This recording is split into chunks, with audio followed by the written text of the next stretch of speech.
Hello guitar lovers, how are you? For this day, I'm gonna teach you easy guitar chord. This chord is called C7 or C dominant 7.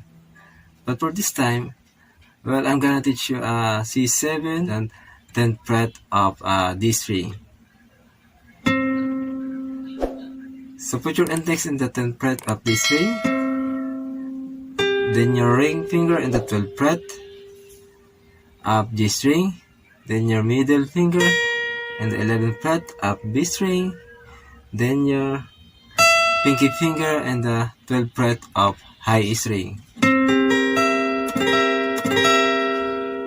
C7, C7,